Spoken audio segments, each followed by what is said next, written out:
Good afternoon, everyone. My name is Richard Sebastian. I'm the Director of Online and Digital Learning at Achieving the Dream. We are going to get started in just a few minutes, but welcome to today's webinar. A quick request, if you could post in the chat, you should see a chat button at the bottom of your screen. Post your name, where you're from, what your institution is, maybe what your role is there. That would be great so we can know who's with us today. And thank you.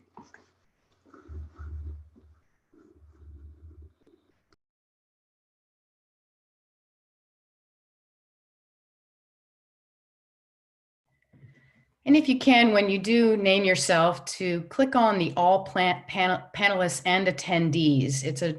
It's a menu in the to area.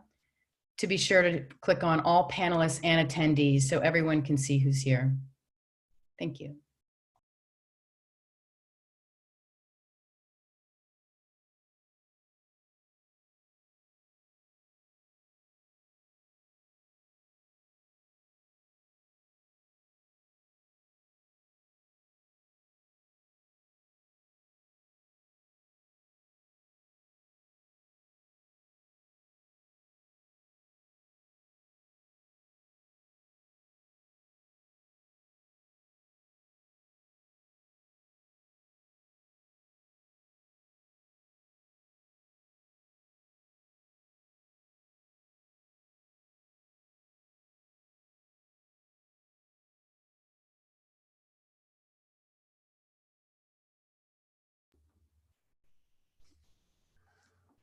Okay, great. Well, it is about a little bit after 2 o'clock, and we are going to go ahead and get started today with what is our fourth and final webinar in our online teaching and learning through disruption series. Really, I want to thank everyone for taking the time to be here today.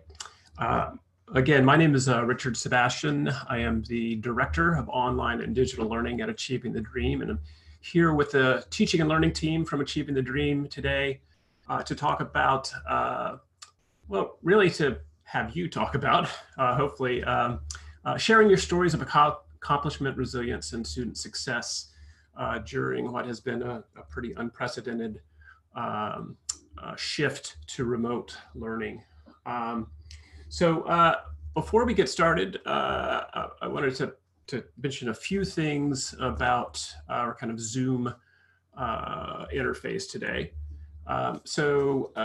If you're not familiar with Zoom or video conferencing generally, you will see some kind of an interface in front of you, and you should be muted today. We have over a couple hundred people who've registered for the webinar today.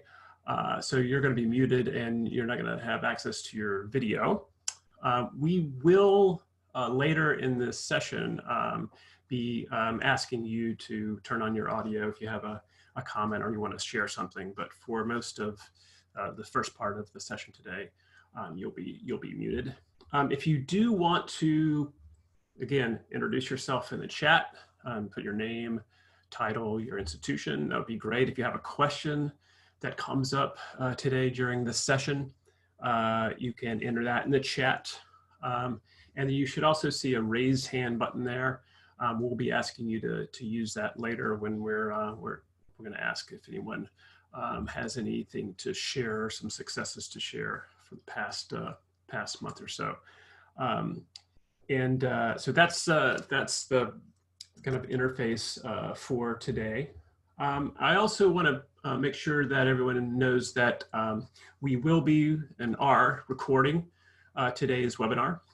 So we're recording this session, and we also will be sharing the slides.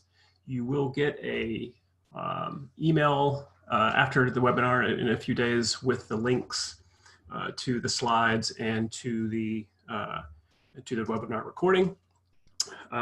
So you don't have to take detailed notes because we'll both review that. We'll share a link with you where you can find this if for some reason you lose that email or you want to know where to find all these resources in one place. I'll give you the link in just a minute. Many of you from on this webinar and in past webinars, we've seen many of you are members of Achieving the Dream, and many of you are not. So I wanted to quickly provide you with kind of an overview of what Achieving the Dream is. We're a nonprofit organization. We're based in Silver Spring, Maryland, but we serve a national network of community colleges across the United States. And we really focus on helping these colleges help their students, particularly low-income students, students of color, be successful, achieve their goals for academic success, personal growth, and also economic opportunity. We have approximately about 270 member colleges at the moment. We're across the United States in about 44 states now, including District of Columbia, serving close to 4 million students. And part of what we do is coaching.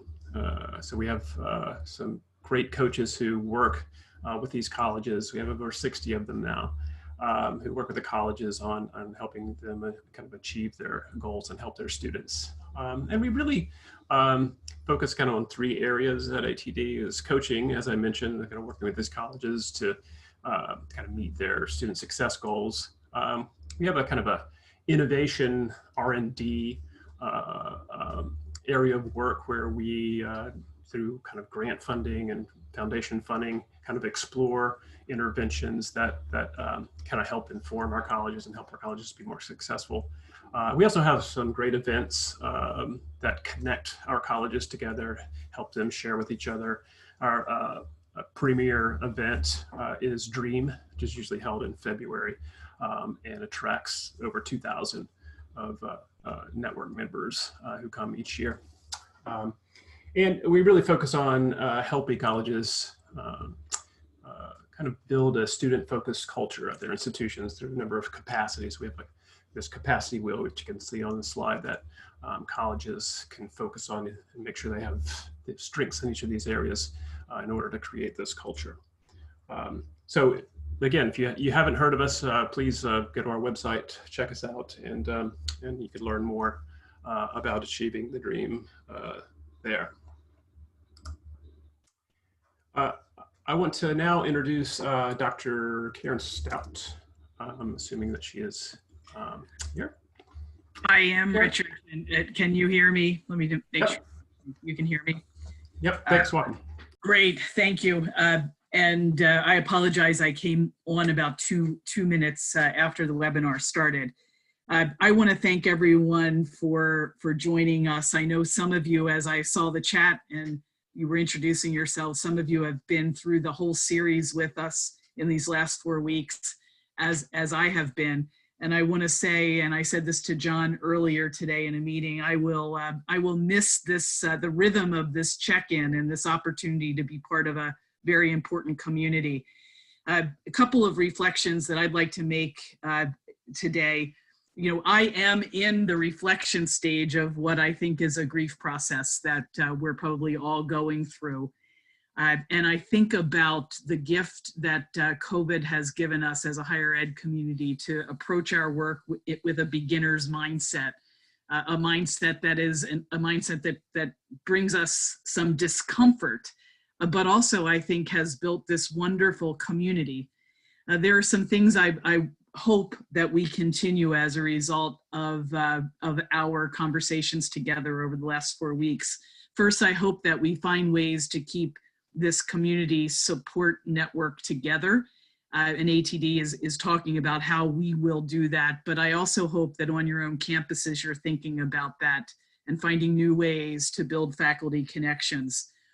Secondly, ATD a couple of years ago really thought intentionally about our capacity building model and the fact that faculty leadership is an imperative for the next generation of student success work. And we started to talk about that in some very specific ways in 2018.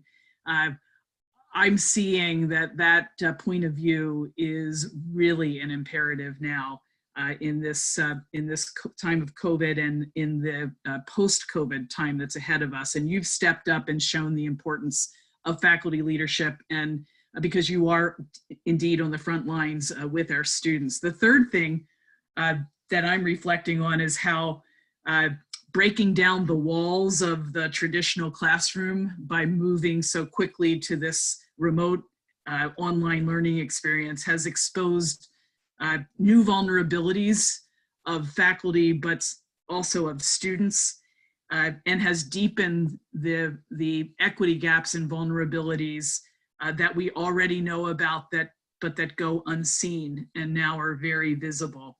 And that will leave us with a significant equity challenge, even more significant than pre-COVID. And the fourth thing I'm reflecting on is that colleges have made significant changes in not just teaching and learning, but the student support systems that also support a strong teaching and learning environment. And we need to find ways to sustain those changes with strong structures and systems as we move into the next fall and spring.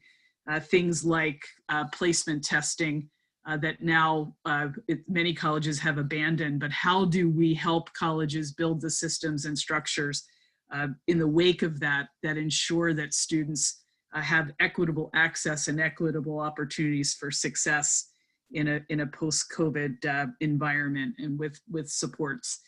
So those are some of the things that I'm reflecting on. I'm sure that you also have a list, and hopefully that list stays with you and you continue to build it out.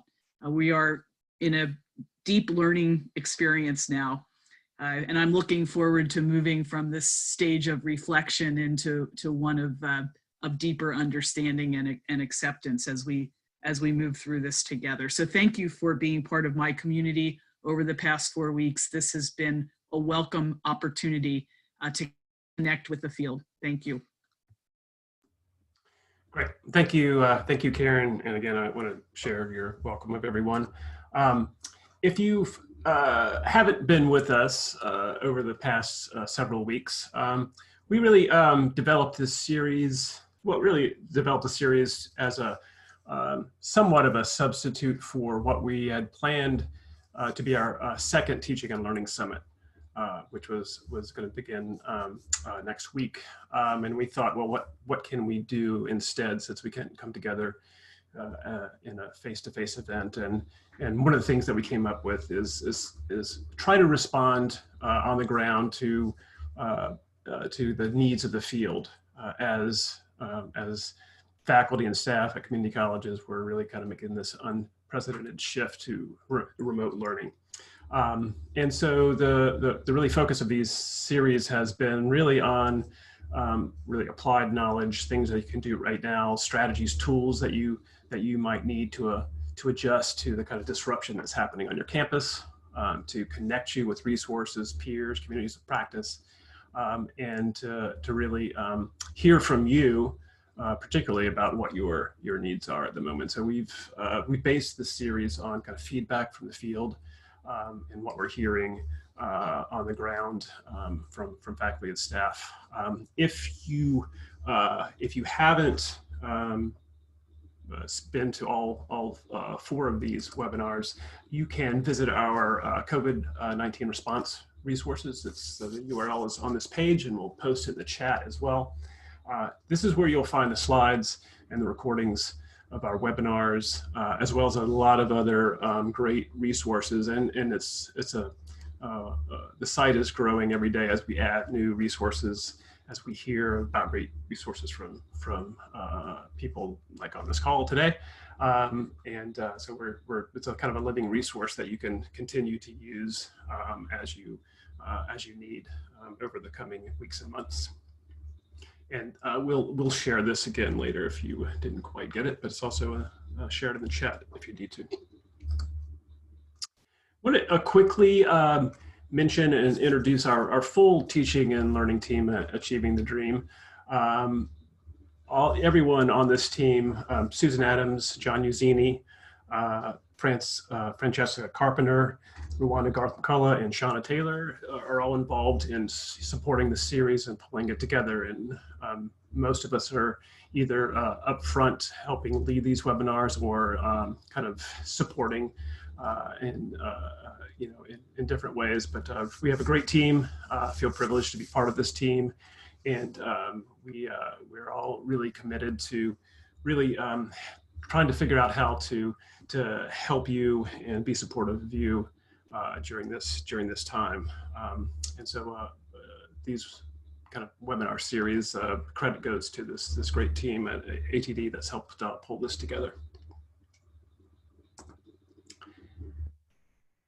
So this is our fourth and final webinar, and it really is more open-ended than the past three have been. And really what, we have tried to be responsive to what your feedback has been and what your needs have, needs that you've expressed, what you need to kind of support your students at your institutions. Today we're more of a reflection, a time for reflection, since for many colleges you've made this very, very rapid jump to remote learning or online learning in about really 3 weeks, 4 weeks, maybe a little bit over a month. The semester is kind of approaching a close within the hazy distance there for many of you. So we thought it might be a good time to think about where you are now and kind of take stock, do a little bit of a reflection, and think about things like self-care, both for you, if you're faculty or staff, as well as for your students. What are some strategies that you might use now for kind of self-regulation and mindfulness? We also want to know what has worked, what has been maybe a surprising success or unexpected success or accomplishment that you could share with folks today, whether it's about something personal or at your institution. And also we want to begin to think about the months ahead, particularly if you're going to be teaching remotely in the summertime or even the fall courses. There's still a lot that's unknown, but we're moving forward and beginning to plan. And what do we need, or what do you need from us as we do move forward? So that's really what we're hoping to get out of today's webinar. So to that end, let's do a quick poll. So you should see a window pop up on your screen in a second. And the first question for you to respond to is, what's your level of experience with online learning? So have you taught online before or never? Or maybe you don't teach. But if you could let us know kind of what your level of experience is, that'd be great. So it's looking like a kind of dead heat, all 4 answers.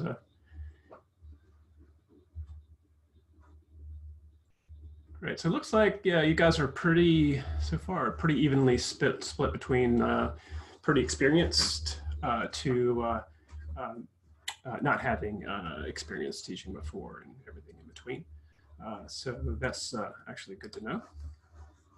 Let's see if I can end this poll now. Let me throw up another quick poll for you here. So I'm asking you to think back to when you got first heard from your institution that you're moving to kind of remote instruction. How would you describe your institution's transition to remote learning? Was it worse than you expected? Was it about what you expected, or was it better than expected?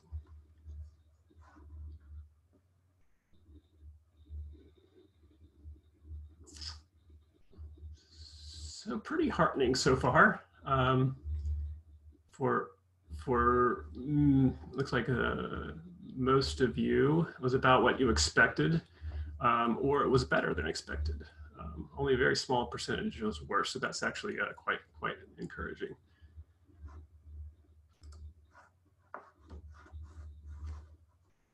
All right, share the results there.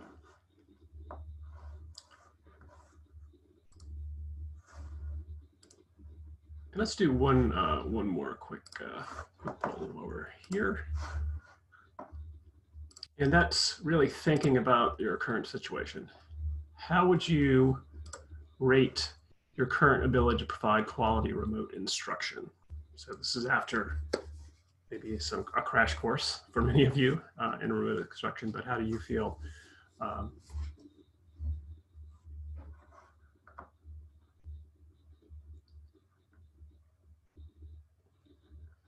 So we've got about 60% of folks.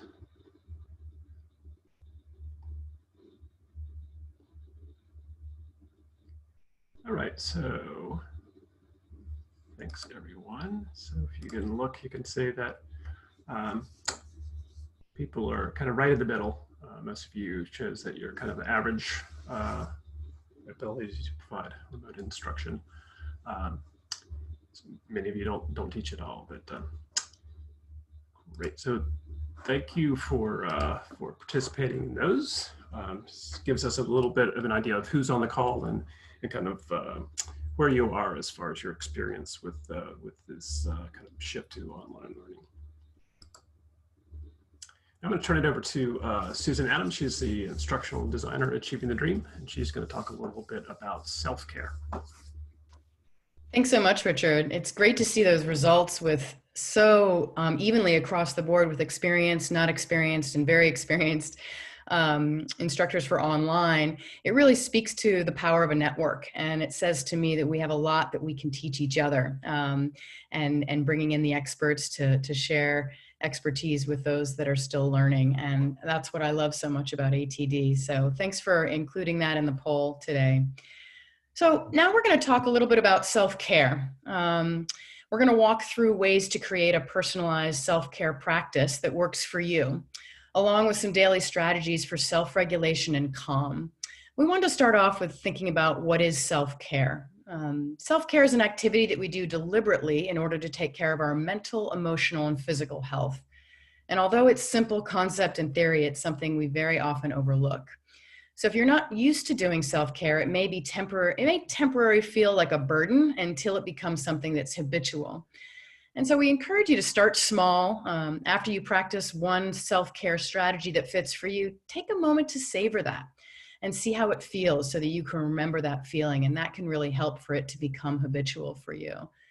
And I always like to remember that self-care is not selfish. There's a reason why we put on our mask first before helping others on an airplane.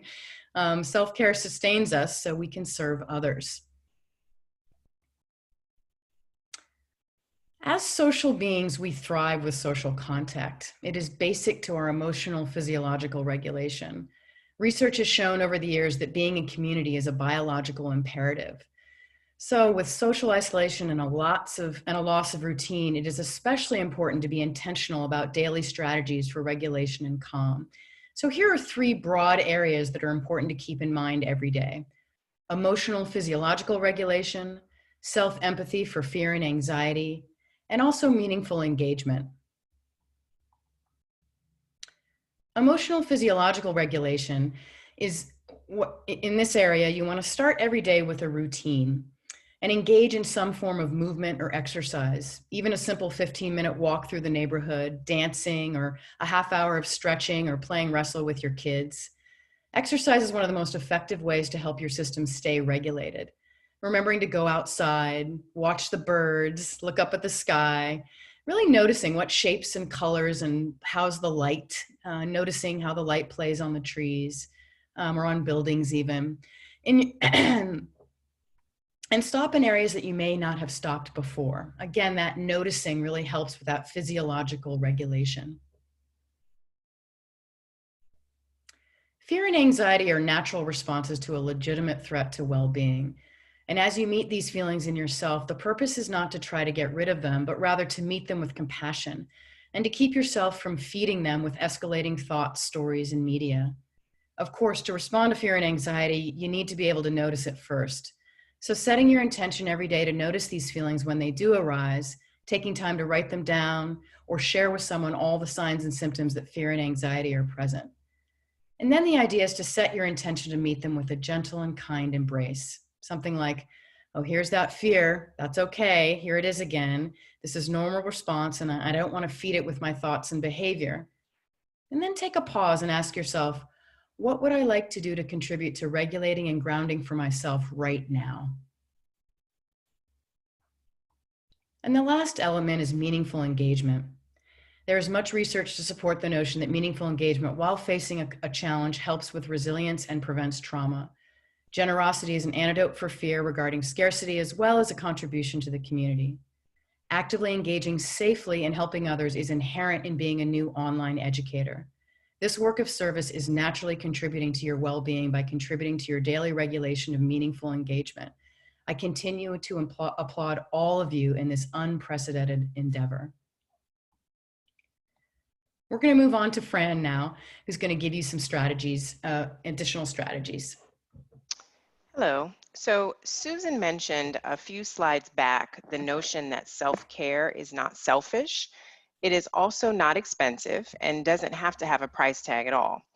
Caring for yourself and your well-being will allow you to give more to your students, to your friends, and to your loved ones.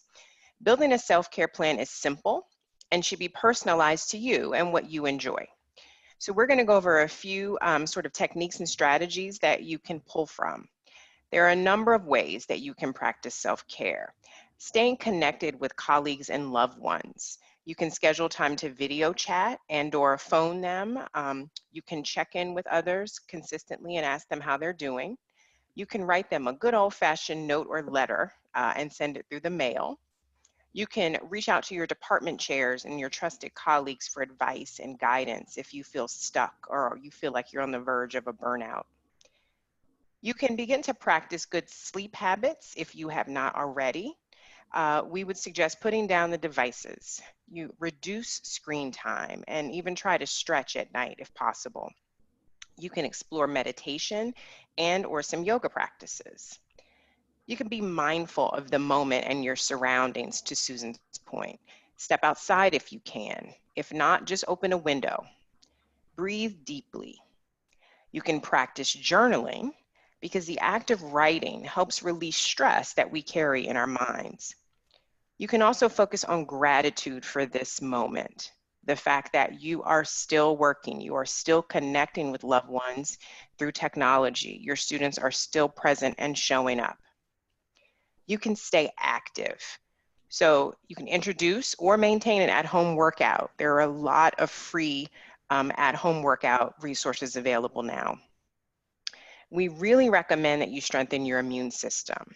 This crisis is weighing on all of our minds and our bodies. So eat well, avoid excess sugar and alcohol, and try to limit the amount of junk food you consume. I know it is hard. I am a lover of potato chips, but we can all do it together. The next thing is to focus on the things that you can control. So you can organize your desk, your garden or your yard. You take a deep breath and you can trust that we will get through this together. You can also explore some home projects that you never had the time to accomplish before. You can absolutely be of service. So consider donating of your time or your financial resources if you're able. Volunteer, tutor a friend's child, or help a neighbor. And check in with your students and your colleagues to see if they need any additional support. Pay attention to how you are feeling. And if necessary, please seek help and support from a licensed mental health professional. There are a few resources on the slide that we're going to make available to you about managing anxiety and stress during this time, and some other self-care practices that you can start to adopt.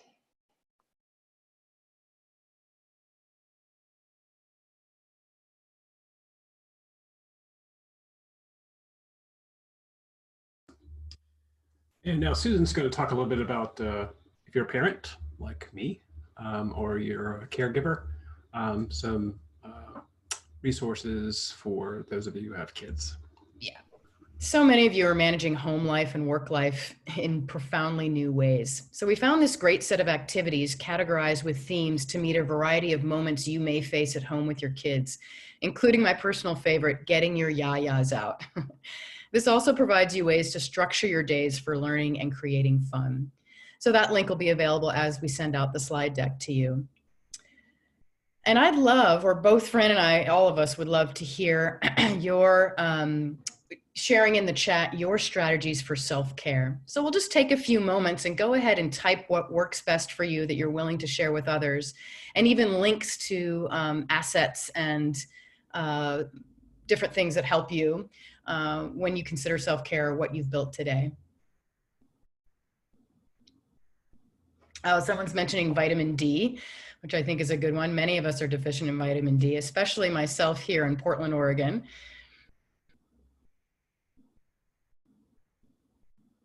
Oh, going through old pictures and reorganizing family photos can be a great activity to do.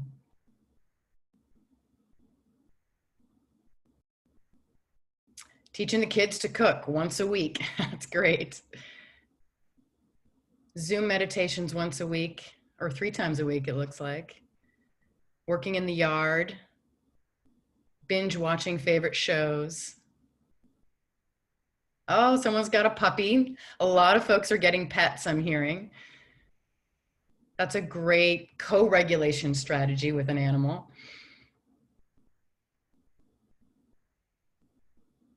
Yeah, meditation every morning. I'll personally say that I've discovered that the mornings are key to start off the day with getting outside, even if it's raining, to make sure I get even my focal lens of my eyes on something other than a screen in the mornings.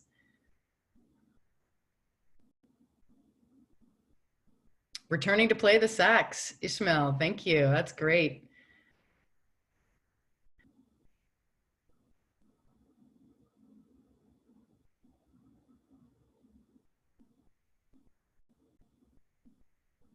Ah, bought an indoor garden and started growing my own herbs. Julia Lawton, that's great. I hadn't thought of that one.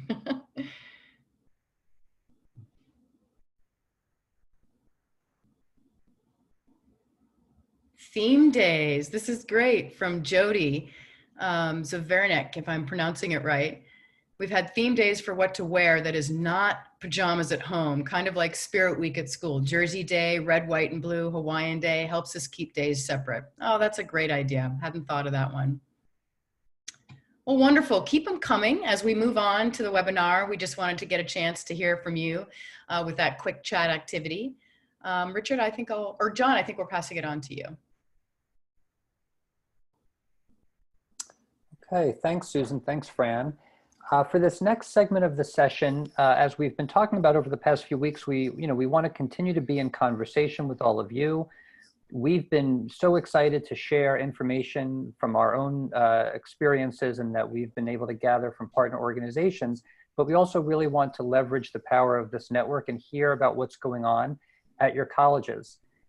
So we'd like you to take some time and think about things that have been going well. Some of you are teaching right now. Some of you are people who support faculty, maybe through Centers for Teaching and Learning. You might be a faculty developer, an instructional designer, an instructional technologist, a department chair, a dean. We know we have people with all kinds of roles on these sessions. Some of you are advisors. Some of you are working in other student support roles. And we just want to hear from as many of you as we can. So Richard's going to put up a slide that shows you where on your screen you can click at the bottom there. There's a button to raise your hand if you'd like to speak.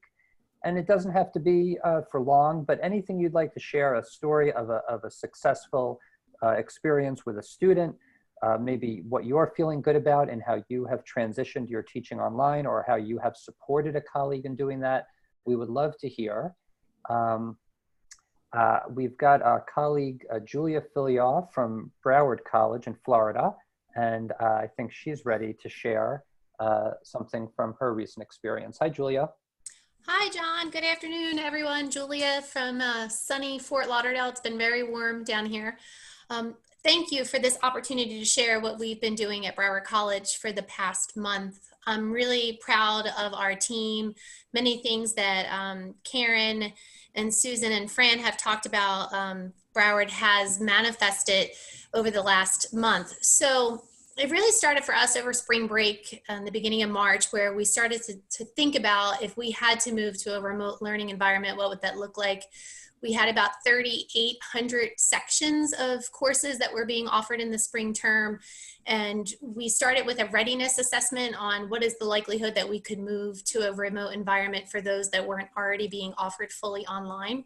So thankfully, we were able to move about 94% of the sections that were being offered face-to-face or blended into a remote learning environment. That was not easy. I'm not going to sit here and pretend that we didn't have stumbles along the way, but it was really a concerted effort between my area, which is the Center for Teaching Excellence and Learning, along with our instructional design and our academic leadership. Starting March 13th, we started to offer daily, almost every hour on the hour, sessions related to faculty development for teaching online, for authentic assessments, for the use of what we have as Blackboard Collaborate. We use Desire to Learn as our learning management system, and Blackboard Collaborate is embedded within D2L. So we really pushed for the use of Blackboard Collaborate for synchronous and asynchronous communication. While we're not restricting faculty to use other platforms, we talked a lot about the privacy concerns, which we as a group talked about a couple weeks ago in one of our webinars, as well as from a student's perspective, trying to make sure that the students weren't being asked to use a variety of communication tools. So we really pushed for Blackboard Collaborate.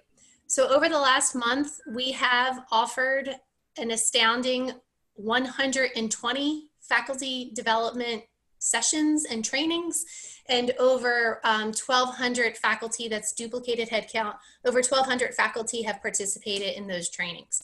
So we also, in addition to having the structured trainings over the last month, we have what we call just-in-time sessions.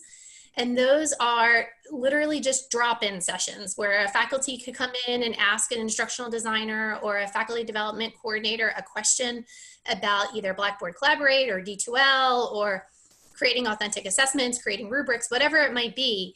And we hold those just-in-time sessions every day, 3 times a day, even on the weekends. So we really have tried to wrap our arms around our faculty in helping them. I think the silver lining that we have seen at Broward from a faculty standpoint is that faculty who were previously not as excited about learning about instructional tools have really jumped with both feet into the pool with us, and not only have learned, but have tried and have found that they liked it. So we're seeing that as a silver lining. One other thing that I want to mention, because we recognized very early on, and Susan and Fran talked about this, is the idea of self-care, and not just helping to support our faculty, but also our staff. Broward College moved to remote working on March 16th. There's a phrase that I always remind my team about, and I'm going to read it real quick, so forgive me for looking at my phone. It says, "You are not working from home. You are at home during a crisis trying to work." So we started offering daily sessions to just bring our college community together. They were, anyone who wanted to could participate in the session. We talk about, you know, creating boundaries so you're not working 24 hours a day. We talked about screen time and how to reduce that. We actually held our first Zoom yoga session yesterday at lunchtime where everybody could do yoga together if we wanted. And one last thing that I'll talk about, and I don't want to take too much time, we also recognize that many of our employees are also parents and trying to be homeschooling their children at the same time. So what we created was every morning at 8:30, we have a virtual teachers lounge session where people can come with their coffee or their tea or whatever else they drink in the morning and drop in to figure out what is our lesson plan today for our 4th grader who's learning decimals. So that's what we're doing down here in Broward. We're looking forward to continuing to learn from all of you and to just really make sure that we tell our story. I think that's really important. So I encourage you all to keep track of what you're doing and be able to tell your story. So thank you for the opportunity to share, John. Thank you so much, Julia. I want to come next to Christina Kerwin from Davidson County Community College in North Carolina. Hi, Christina. Hi, John. Thanks for inviting me. Sure. So all of those ideas, Julia, were amazing. And I feel like coming right after that is a little daunting. But I'm an English instructor in North Carolina for a community college, Davidson County Community College. And I work on a campus that caters specifically to, or mostly early college students and high school students. And so I've been very fortunate with this transition. We've already done, I was teaching hybrid classes in English. So half of my work was done online already. So the transition was a little easier, I guess you can say. During the spring break when all of this sort of happened, I was in Costa Rica without internet. So I had about a week after that to realize what was going on and had to transition my classes. But in part of this experience, I think what's been best is for me to really see just how much work I'm giving my students. And one of the best ways to help me with doing that was the fact that I had to change my approach. I had to video myself with these PowerPoints. I even adapted an assignment that I had to do myself because I didn't have a student model. So I had to sit there and think, wow, all this time that it took me to do this assignment as I was a student, knowing that I have a lot more experience than all of them. And I don't have children, thankfully, well, that I have to also consider. So as far as the transition at home, it wasn't too bad, but it made me realize the expectations that I have for my students, I might need to hone back a little bit. And it helped me to reevaluate for next semester, if we do go back to traditional learning again, what really are my expectations for my students, and can I justify the amount of work that I'm giving? And so a lot of my students have really risen to the occasion. It's been, you think you might have to change your standards a little bit, but I had a bar and they've been beating it every single week. And so they are really rising to that challenge there and making me feel a little bit better about myself. I can tell that they're learning. That's been another challenge, is I feel like I might just be giving them information. Are they really learning and enjoying what they're learning and practicing these techniques that I'm teaching them? And they've shown me that with their assignments. And a lot of students before this transition who couldn't come to class because of life are now meeting all of my expectations and my deadlines because they're able to manage their own time. And so it's been thinking about self-care and reflection. My students are teaching me just as much, I think, with the online transition, with the idea that it's all about time management and realizing what works best for us. And so that idea that we're really all in this together and learning together has really come to light, I think, for me with this this transition. So much so that I think I'm going to look more at that flipped classroom idea when we do come back, because it shows that my students can learn through online. And I really just want to engage with them now. I want to be able to talk to them again. It's really the big thing, though. Thank you, Christina. I'm so appreciative of these inspiring stories. We want to come next to Shinta Hernandez, who's at Montgomery College in Maryland. Hi, Shinta. Hi there, John and Richard and everybody. I appreciate your offering these weekly webinars. So thank you so much for providing us the opportunity to learn from one another, and also for inviting me to participate and contribute to this discussion. I actually just sent in the chat box a link to what I want to talk about in very briefly, which is our Montgomery College dashboard. So I'm a department chair in Montgomery College in Maryland, but I wear a number of different hats, like many of you here on this webinar. So if you want, you can click on that and we can walk through it together. If not, that's okay. You can certainly take a look at it on your own time. But that dashboard was created because we wanted to be able to measure and chronicle the work that we're doing as a result of COVID-19, but also so that we find ways to continue the transformational work that we're doing. So even beyond COVID-19, we want to be able to say, look, we're prepared for anything that comes our way. So when you look at this dashboard that is updated just about daily, you'll see that we have updates from our Senior Vice President for Academic Affairs and Student Affairs as well. We have information for our faculty on some guidelines on emergency remote teaching, Blackboard, webinars for both faculty and staff on how to work effectively remotely. More towards the bottom, we have resources for our students. And I also want to commend our MC Foundation, who, I see that some people say they can't see the dashboard. I apologize. I sent it. I don't know what happened. There you go. Thank you, John, for sending it. The MC Foundation, what students can do if they need assistance through all of this is simply submit a form online, and they simply just have to fill out all the information, have a faculty or an employee advocate for them. And the foundation to date has processed hundreds and hundreds of requests and provided thousands of dollars in services and assistance to our students. So that has just been absolutely amazing. And these types of assistance include things like book vouchers or internet connection or laptop lending, those kinds of things, even things like food pantries and those types of assistance. So I'm certainly very proud of that. Another thing that I want to mention, and I know in the interest of time, I'll do this really quickly, is that from a faculty perspective and a department chair perspective, I have seen such tremendous collaboration between ELITE, which is the office that oversees distance learning and professional development, collaboration between that office and the faculty at the college, making sure that everybody has a good start to remote teaching. And they have offered so many workshops on Blackboard, on other related topics that have enabled our faculty to just really transition nicely into this remote teaching. And I've surveyed informally my own faculty in my department, and many of them cannot stop talking about just the way ELITE and certainly the college as a whole has done such a great job with getting everybody on board. So that's it. I can keep going, but I know that we don't have a whole lot of time. So I appreciate, again, the opportunity to talk. Thank you, Shinta. The dashboard is excellent. When you originally gave the link, it only went to the panelists, but we reshared the link in the chat. I think all the attendees can see it. It's an excellent resource and an excellent example of what colleges can do when there's really a wonderful collaboration going on across the college. I want to come next to Stephanie Whalen from Harper College. Hi, Stephanie. Hello.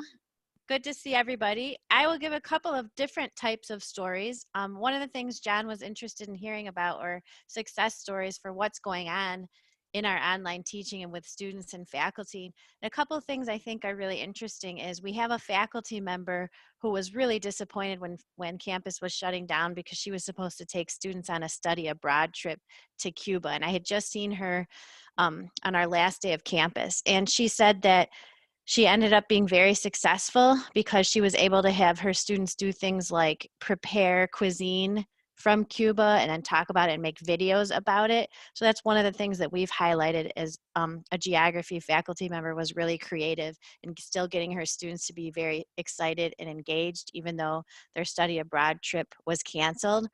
We also have a faculty member from philosophy who asked students for their ideas, and one of the students decided to create a social group on Discord, which is a platform where a lot of the students in the class, I guess, play video games and talk about them. And so asking students is another thing that we've recommended to faculty because sometimes they have ideas that are really helpful.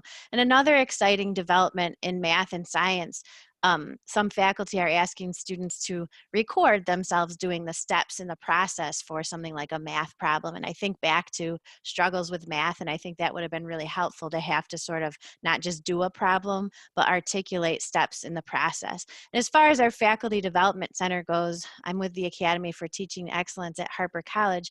I think the most exciting thing that we have found during this time is that we're learning so much because we have put out webinars that aren't just about the technical aspect of transitioning online, but we're also focusing on, how to make the students who, are most often affected by the achievement gaps and, disproportionately affected by online asynchronous learning, how to help and support them and make their needs more visible and make them feel more, of a sense of belonging, and then also focusing on, access, so universal design. So we've sort of gone beyond the technical things in each webinar to try to make sure that we're really addressing the students that we feel are most vulnerable right now. So we're actually pretty excited about what we've had to learn quickly and wrap our hearts and hands around at this time so that we can really help faculty to help students.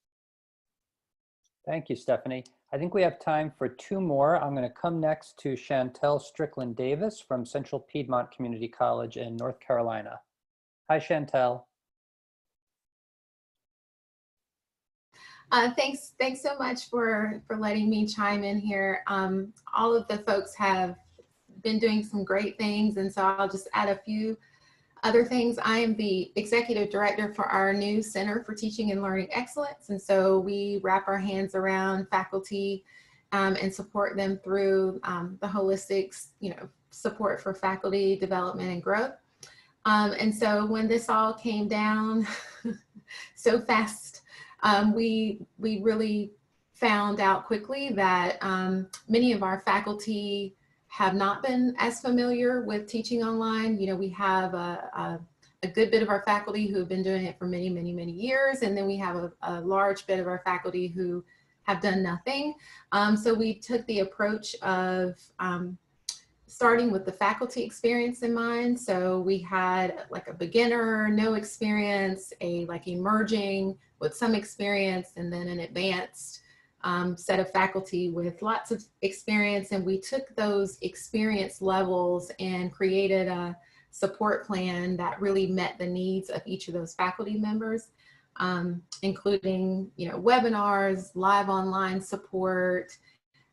We built a repository of microlearning, all kinds of things to point faculty to helping them through this transition.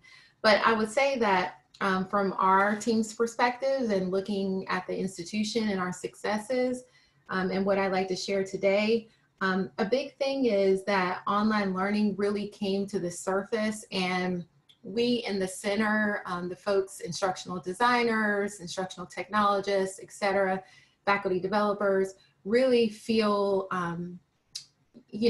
like, oh, wow, we have a really great skill set that we bring to the table. We're validated for the work that we do because, it really does take skill, time, planning, all of that to be effective for online learning. And so, we're really taking this as glass half full, as this is the opportunity for us to showcase all of the great things that we can do to support faculty, as well as what faculty can do for their students.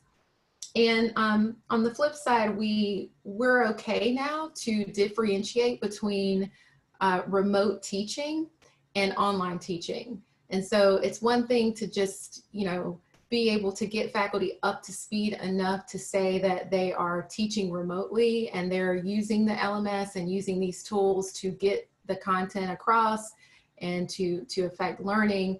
But online teaching and course design really does require more time and effort and a skill set for that. And so we're okay with that. And so we're going to take that approach moving forward, that not every faculty member is meant to teach online. It may be that they just are teaching remotely. So lots of great things have come out of this pandemic. So we're really excited about what's ahead. Thank you so much, Chantel. Our last comment is going to be from Christine Redmond Waldeyer, who's at Passaic County Community College. Hi, Christine.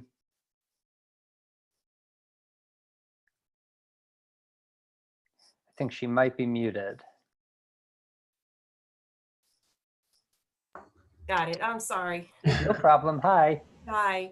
I wanted to talk about some personal successes in the classroom. It was a real bumpy start. I'm in Paterson, New Jersey, at Passaic County Community College.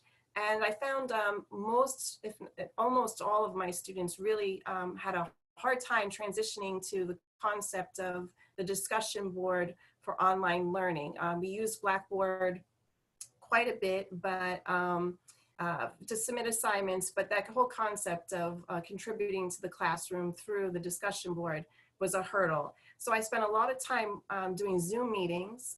Those Zoom meetings, I was able to actually do the shared screen and walk them through that, which was fantastic. So I got them through those bumps and hurdles.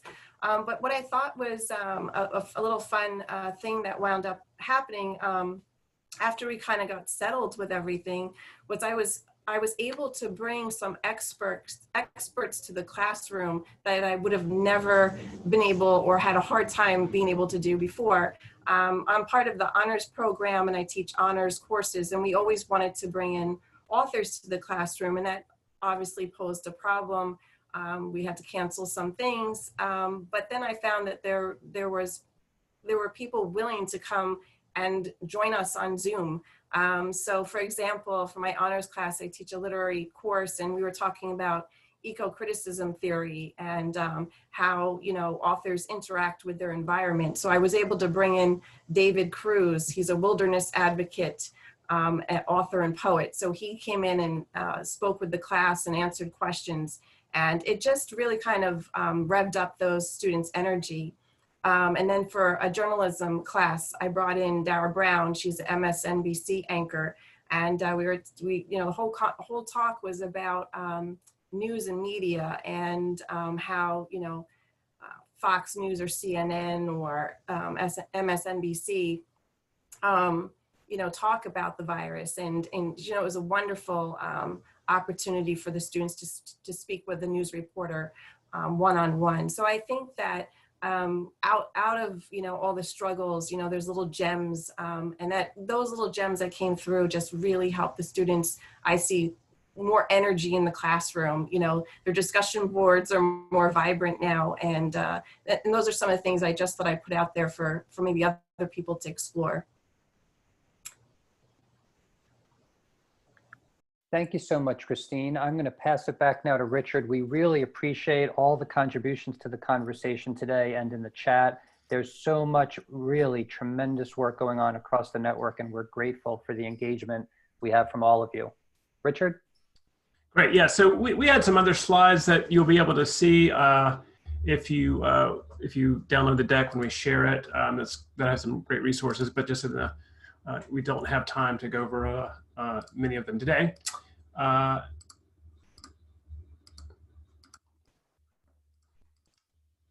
One thing I do want to mention is that we are still offering what we're calling one-on-one virtual consultations.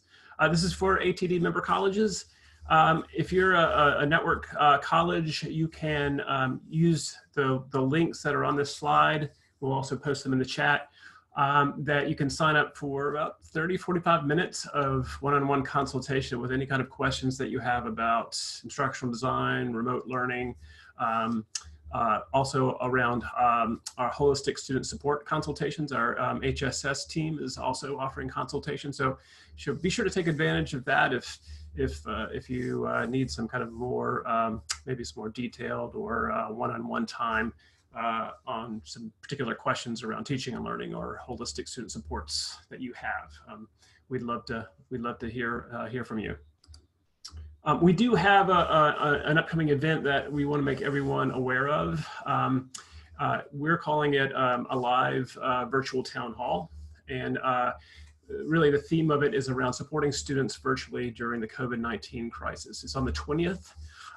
So it's coming up on Monday, the 20th. You can see the register link, which we'll also post in the chat. And Dr. Stout and many of the ATD staff will be on hand to really do a kind of more expanded version of what we're doing today. We're really trying to answer your questions as they come up related to supporting students during this time.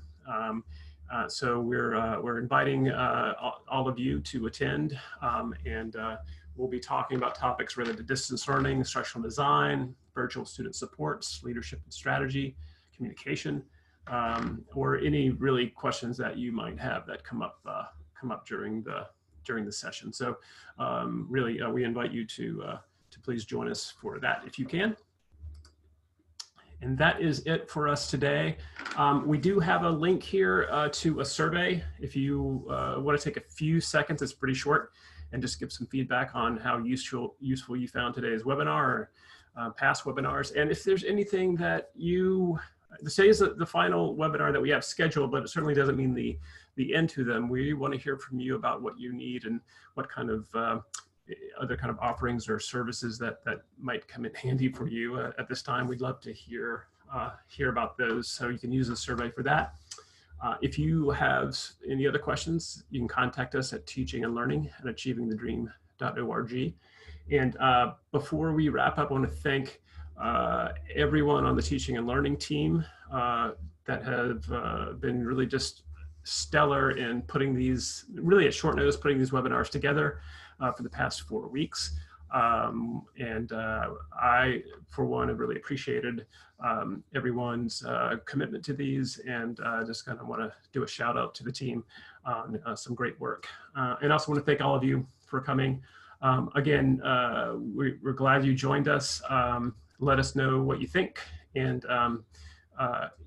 please, if you have any ideas or suggestions for any kind of other supports that you might need, we'd love to hear from those.